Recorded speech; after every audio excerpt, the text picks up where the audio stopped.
Oi pessoal, aqui é a Flávia, sejam bem-vindos ao vídeo dessa semana e antes da gente começar eu quero te fazer duas perguntinhas. A primeira delas é, você acha que o seu processo de autoconhecimento está rolando de verdade? Ou seja, será que você está de fato utilizando tudo isso que você está aprendendo, refletindo para construir uma vida na qual você seja mais feliz? Será que tudo isso que você vem refletindo a respeito vem te ajudando a efetivamente tomar atitudes que te levam na direção da construção da sua felicidade da pessoa que você quer ser? E a segunda pergunta é, se a gente pegasse todos esses tópicos que fazem parte do universo do autoconhecimento e pudesse sintetizar em 6 grandes lições de casa, ou seja, 6 coisas que mais cedo ou mais tarde a gente vai ter que aprender a fazer nessa vida para que a gente possa ter a consciência tranquila de que a gente está saindo desse planeta melhor do que a gente chegou, quais seriam essas lições de casa? Um aviso importante, se você está assistindo esse vídeo na semana em que ele está sendo lançado em tempo real, você precisa saber que está rolando a semana Black Friday, que é uma semana inteira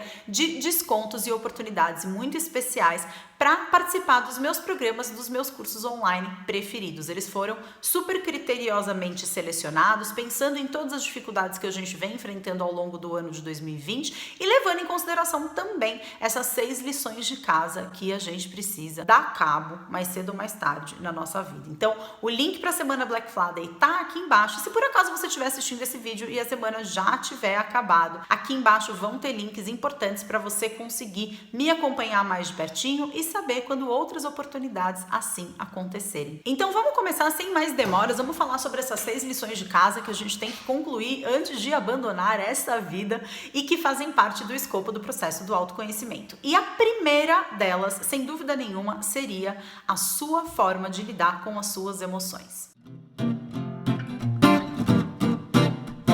E para a gente começar a falar sobre isso, eu queria que você tentasse relembrar um pouco aí da sua infância, como eram as pessoas adultas com quem você convivia quando você era criança em relação ao tema de saúde emocional. Você tem lembranças dessas pessoas praticando o acolhimento de emoções desconfortáveis? Você tem registros de memória dessas pessoas pensando antes de responder a uma situação de desafio ou de desconforto? Eram pessoas que te ensinaram que ser é mais importante do que ter ou fazer? Ou eram pessoas que, diante das suas situações de desconforto, canalizavam esse desconforto para compulsões variadas, como, por exemplo, comer demais, beber demais, usar drogas, trabalhar demais, comprar demais, enfim. A grande verdade é que muitos poucos de nós desenvolveram uma qualidade emocional positiva, simplesmente pelo fato de que nós não fomos ensinados a fazer isso. E a forma como você lida com as suas emoções vai determinar a forma que você vai lidar com tudo na sua vida. A forma como você vai lidar com a sua saúde, com a sua alimentação, com a sua relação com as outras pessoas, de parceiros amorosos a colegas de trabalho, ao trabalho em si. Então, refletir sobre a forma como você lida com as suas emoções, quais são os seus principais padrões, quais são as suas principais tendências e principalmente aquilo que você faz com as suas emoções desconfortáveis vai ser fundamental para conseguir concluir essa lição de casa. Por exemplo, você ainda está naquele paradigma de que existem emoções positivas e emoções negativas, emoções que a gente deve perseguir e emoções que a gente deve tentar banir da nossa vida? Ninguém nasceu pensando em banir emoções ou perseguir emoções. Todos nós fomos condicionados nesse processo. Por isso que entender a relação entre os nossos comportamentos e dificuldades atuais com os nossos padrões do passado é tão importante. Vai se fazer necessário a desconstrução dessas identidades emocionais, que muitas vezes estão associadas com identidades emocionais familiares, o que torna o processo um pouco mais complicado, mas quanto antes a gente começar nessa tarefa, melhor. A segunda lição de casa tem muito a ver com essa primeira, que é a necessidade da gente trabalhar na direção da integração da sombra. Se você não sabe o que é sombra, eu vou te dar aqui uma explicação muito resumida, mas eu sugiro fortemente que você assista o documentário que tem aqui no YouTube, O Efeito Sombra. Esse documentário vai ser, perfeito para você entender tudo que você precisa entender sobre esse assunto. Aqui, trocando em miúdo, só para ilustrar o que eu quero dizer, todos nós somos uma moeda com dois lados. De um lado é a nossa consciência, do outro lado o nosso inconsciente. Do mesmo jeito que o ego é a força que estrutura e organiza a consciência, no inconsciente mora a sombra, que é a imperadora desse inconsciente. Da mesma forma que durante o nosso processo de criação, a gente foi sendo condicionado, ensinado de que existiam características nossas que eram boas, positivas e que faziam com que a gente fosse merecedor de amor, de reconhecimento, de valorização. Nesse processo de condicionamento, ao mesmo tempo, foi se formando uma compreensão de quais características nossas precisavam ser varridas para debaixo do tapete, porque caso contrário, elas não nos fariam merecedores desse amor, desse reconhecimento e dessa valorização, que é a sombra. Qualquer objeto que você coloca na frente da luz, ele é iluminado de um lado e do outro lado forma-se a sombra. Então a gente pode dizer de uma forma muito simplista que a sombra, ela é o resultado natural da formação do ego. O problema é que como a gente não tem quase nenhuma consciência sobre ela, caso contrário ela não estaria no nosso inconsciente, sim no nosso consciente, ela acaba passando a perna e agindo e falando através da nossa boca muitas vezes. Por exemplo, todas as vezes que a gente julga alguém, que a gente critica alguém, que a gente fala mal de alguém, que a gente se sente ameaçado por alguém, que a gente compete com alguém e todas as vezes que a gente entra em padrões viciados de comportamento, em pilotos automáticos, a sombra está guiando a nossa vida. E como diz o Jung, uma frase célebre que Jung deixou como legado da sua existência é que enquanto você não tornar o seu inconsciente consciente, o seu inconsciente vai pegar a rédea da sua vida nas suas mãos e você vai chamar isso de destino. Então fica aí essa frase como inspiração para motivar na direção da integração da sombra. A terceira lição de casa que definitivamente vai precisar a sua atenção nesse processo é a sua vida afetiva amorosa. Flávia, quer dizer então que eu preciso estar num relacionamento amoroso para ser feliz? É claro que não. O que eu quero dizer é que todos nós temos traumas relacionados à nossa vida afetiva, à nossa vida amorosa, à nossa vida relacional. Todas as vezes em que a gente foi rejeitado, em que a gente foi abandonado, em que a gente foi traído, em que mentiram pra gente, todas as vezes em que dentro de um relacionamento amoroso a gente não recebeu aquilo que a gente gostaria de ter recebido, formou-se um trauma. E o que é um trauma? Nada mais é do que um núcleo de dor que fica ali isoladinho, sem ser mexido, sem ser tocado, porque justamente ele é um núcleo de dor. Então, se você cutucar, a dor vai ser imensa, mas para manter esse núcleo de dor separado e protegido das experiências cotidianas que a gente está tendo no aqui e agora, é necessário um grande investimento energético. É como se a gente pegasse a nossa energia e usasse a nossa energia para construir muros em volta desses núcleos de dor. E mais cedo ou mais tarde a gente vai ter que superar isso. E o que é superar? O que significa superar? Significa a gente pegar um martelinho e ir quebrando cada um desses tijolinhos.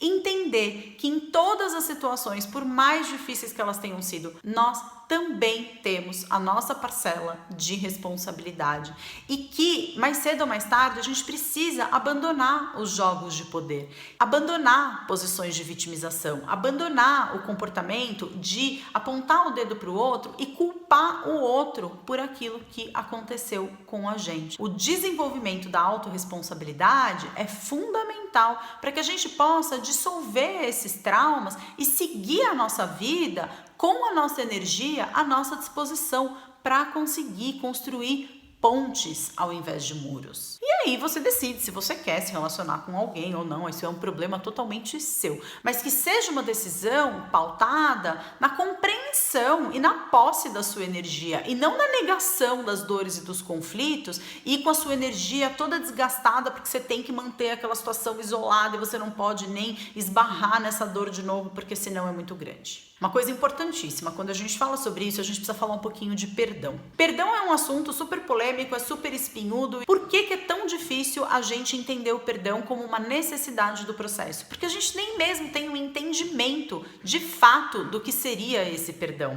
O que é esse perdão? O outro precisa merecer? o meu perdão? O outro precisa vir de joelho, ajoelhar no milho, ele precisa sofrer muito para que eu consiga perdoá-lo? E quando o perdão é em relação a mim mesmo, o que eu preciso fazer então para merecer o meu próprio perdão? A gente não tem o entendimento de que o perdão serve antes de qualquer coisa para a gente mesmo. Que perdoar é abrir mão daquele pensamento que fica o tempo todo dizendo como as coisas deveriam ser, como as coisas deveriam ter acontecido e que fica naquele diálogo mental, se eu tivesse feito isso, se eu tivesse feito aquilo. O perdão nada mais é do que a gente abandonar a tentativa de controle sobre o que aconteceu e simplesmente trabalhar com a aceitação do que foi. Perdão não é amnésia, você não precisa esquecer o que aconteceu para perdoar. Perdoar não é retomar um relacionamento. Perdoar é tomar a decisão de experimentar um pouco mais de leveza dentro do nosso coração. E como você está percebendo que uma coisa leva a outra, a quarta lição tem a ver com a forma como a gente lida com os nossos medos. E a melhor forma de lidar com os nossos medos é entender o que eles estão querendo dizer sobre a gente e do que eles estão tentando nos proteger. Existe toda uma fisiologia relacionada à nossa sensação de medo. Isso é instintivo, isso é um mecanismo adaptativo do nosso corpo que visa a sobrevivência da vida. Entender que o medo é uma emoção totalmente natural e que não é errado a gente sentir medo e que isso não faz da gente pessoas mais fracas é parte super importante desse processo. E a partir do momento em que a gente entende isso, a gente abandona um pouco aquele filtro de que eu não precisava estar sentindo medo, eu não devia estar sentindo medo, eu já devia ter superado esse medo. Ou então a ideia que a gente fica repetindo por aí, que nem papagaio, de que tá com medo, vai com medo mesmo. Na grande maioria das vezes a gente não faz nem ideia do que isso significa. Buscar lidar com os nossos medos de uma forma mais produtiva é um passo super importante do processo. O que ele está querendo dizer sobre as nossas percepções de perigo? O que ele está querendo dizer sobre aquilo que a gente acha que nos coloca em risco? Conseguir virar essa chavinha traz uma transformação total para o processo. Porque a gente passa a entender que existe uma função, existe um porquê e a gente consegue fazer as duas coisas ao mesmo tempo. A gente tanto rastreia o que está servindo de gatilho para que a gente se sinta ameaçado, ao mesmo tempo em que a gente passa a ter uma consciência muito grande sobre como os nossos medos estão nos colocando em movimento. Porque a verdade é que quando a gente não tem consciência desse processo, a gente fica tentando não sentir o medo, a gente fica tentando não admitir pra gente mesmo que a gente está sentindo esse medo, o que acontece é que a gente vive a nossa vida evitando os riscos, evitando o perigo. E eu te desafio, não pense num elefante cor-de-rosa com uma touca de banho verde água. Você já imaginou? Você viver a sua vida tentando não sentir ou não construir determinadas coisas, vai ser exatamente essas coisas que você vai construir e esses frutos que você vai colher. A quinta lição de casa tem a ver com gratidão. Mais um tema super polêmico, principalmente quando a gente leva em consideração um ano globalmente desafiador como está sendo 2020. Mas é uma das coisas que a gente veio fazer aqui, gente. Não tem jeito. E para fazer isso, primeiro a gente precisa entender o que é gratidão para não cair na questão da gratidão tóxica. Para falar de gratidão, a gente vai ter que se desconectar um pouco da ideia de tudo aquilo o que aprendemos sobre gratidão até hoje. Gratidão não é uma emoção, gratidão não é um sentimento, gratidão não é um estado de espírito. Gratidão é um recurso interno. Um recurso interno é um conjunto de habilidades, experiências, ferramentas e conhecimentos que podem ser utilizados para ajudar a gente a lidar com situações difíceis. E absolutamente todos os recursos internos, tais como autocompaixão, coragem, fé, resiliência, eles podem ser desenvolvidos. Existe método para isso e as neurociências amparam essa minha afirmação. Inclusive, esse é um dos temas de um dos programas que estão participando da Semana Black Friday. Checa aqui embaixo todos os links. Mas, resumidamente, vai fazer parte da sua lição de casa nesta vida aprender a colocar o foco mais nas coisas positivas que você experimenta do que nas coisas negativas. Continuar vivendo a sua vida em fuga, olhando muito mais para aquilo que você não quer olhar, como, por exemplo, o barulho da obra.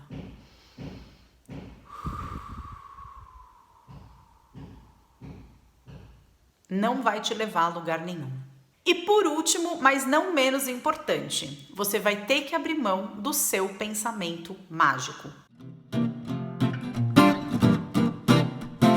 Você assistiu esse vídeo, teve uma cacetada de insights e então pronto, a lição de casa tá feita. Nenhuma transformação permanente é instantânea. E para se tornar a pessoa emocionalmente madura e autorresponsável, capaz de construir a vida dos seus sonhos, você vai precisar trabalhar todos os dias para isso. Observar de que forma suas emoções estão funcionando, integrar a sua sombra, aprender a lidar com os seus medos, desenvolver uma postura de perdão e proatividade em relação à sua vida afetiva. Nada disso vai acontecer de um dia para o outro. Você vai ter que investir energia no processo. Você vai ter que aprender com os seus erros. Inclusive, você vai precisar começar a enxergar os seus erros como seus grandes aliados no processo para da próxima vez errar diferente e melhor. Vai dar trabalho, é como, sei lá, aprender uma receita de bolo. Um bolo de cenoura. Num primeiro momento, você vai errar. E depois de errar, você vai precisar, muitas vezes, voltar na receita, verificar as medidas, as quantidades, o tempo de forno, até que um dia esse processo começa a se tornar mais automático. Com o tempo, você vai aprendendo que você pode fazer algumas substituições. Você começa a perceber que o bolo tá pronto a terceira vez que você sente o cheiro dele. Aliás, essa é uma dica maravilhosa, gente. Um belo dia você tá adaptando o bolo de cenoura e tá fazendo um bolo de chocolate ou então um bolo de goiabada. Nesse processo, os seus erros vão se transformar em bússolas. E você vai precisar aprender a celebrar as suas pequenas conquistas, porque senão você vai pegar bode do processo e mais cedo ou mais tarde você vai desistir. Você vai precisar desenvolver abertura, que é o oposto de resistência, curiosidade, que é o oposto de julgamento, e autocompaixão para pegar a si mesmo no colo todas as vezes em que você entrar em contato com aspectos dolorosos desse caminho. Sem esses três elementos, a jornada se torna insustentável. Não se avança em direção nenhuma na vida e muito menos na direção de se tornar a pessoa que você quer se tornar. Então vamos resumir? Primeira lição, lidar melhor com as suas emoções. Segunda lição de casa, trabalhar ativamente no processo de integração da sua sombra. Terceira lição de casa, superar as desilusões amorosas. Quarta lição, lidar melhor com os seus medos. Quinta lição, desenvolver a gratidão enquanto um recurso interno. E sexta lição, abandonar o pensamento mágico e colocar a mão na massa. Eu te encorajo a trabalhar na direção desses objetivos, te incentivo a checar todos os programas que estão fazendo parte da Semana Black Friday, porque eles vão te ajudar nesse processo, e te convido também a deixar o seu comentário aqui embaixo te dizendo qual foi o maior insight ou então qual tem sido a sua maior dificuldade nesse processo. Tá bom? Obrigada pela atenção, espero que esse vídeo tenha feito sentido para você. A gente se vê na semana que vem. Tchau!